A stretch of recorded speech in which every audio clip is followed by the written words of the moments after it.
Welcome, everybody. The debate is tonight between Donald Trump and Kamala Harris, and we're going to start with everybody's favorite topic, polling. No, I know some in the audience are following polling, and others are beleaguered by discussions of polling that they find cloying and disgusting in every way. Listen, we are just weeks out from this election, and with the debate tonight, it's of particular importance to kind of draw a line in the sand and say, where were we before the debate, which will better allow us to gauge the impact of what tonight's debate does. I think there is asymmetrical risk tonight in the sense of the downside risk being higher than the upside risk. If you perform fine, you basically keep your base and probably don't really convince anybody new, and the election moves on to hinge on whatever the next scandal is. If either candidate really face plants tonight, the downside risk is significant. The other thing that's happening is there are expectations games that are being played, which we're going to talk about a little bit later, where on the one hand, there are leaked reports that people around Donald Trump are terrified he's going to completely flop tonight, while at the same time, there are those going on Fox News and saying there's never been a better debater than Donald Trump. And we need to evaluate to what degree these are expectations games that are being played. But let's start with the big polling news, which is, hey, we want to know where is polling today. And in a stunning reversal, continuing the trend I told you about yesterday, Donald Trump has clawed back roughly half of Kamala Harris's lead in just a single week. That's right. I didn't misspeak. In just 1 week, almost half of Kamala Harris's national polling lead has evaporated into thin air.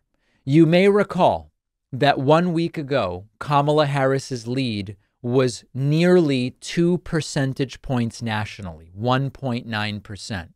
And today, thanks to some new polling that is better for Trump, Kamala Harris's lead has been cut nearly in half to just 1.1 percentage points. This creates not only a baseline to say, okay, at the start of the debate, Kamala Harris held a 1.1 percentage point lead. Where will we be in a week? Where will we be in 10 days, 14 days? Beyond 14 days, more than likely, other things will have happened that will impact the standing. And maybe just as importantly, what are the trend lines here? And if we look at the trend lines, which are on the screen now, this black line that goes through the chart is when President Biden stepped aside and Kamala Harris became the presumptive nominee. The storyline that led up to Biden stepping aside, as you can see, is a growing polling gap between Trump and Biden, Trump being the red line and Biden being the blue line. What had been just a half point separating the two candidates in mid-June started to stretch. And at the time that President Biden stepped aside, it had grown to a 3-point national polling lead for Trump. Now, it's not a crazy reaction to say, but David, sir, 3 points isn't that much. And you would be right. The thing to understand is that because of the Electoral College, even with a couple of percentage point lead for the Democrat can still lose electorally. And in fact, we saw that in 2016.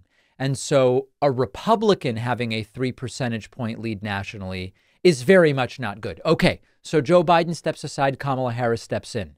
You saw a very rapid decline for Trump, and then Kamala Harris took a lead. That lead grew all the way up to nearly 2 points a week ago. And now the trend line has been Trump rising and Kamala flat. So I don't know where this is going to be in a week. I don't know what's going to happen tonight, although my expectation for tonight is that Kamala Harris will, quote, win the debate, but it won't be as much of a drubbing as some fear. And therefore, it will probably reinforce Trump's support to some degree, particularly among his base. But put that aside for a moment.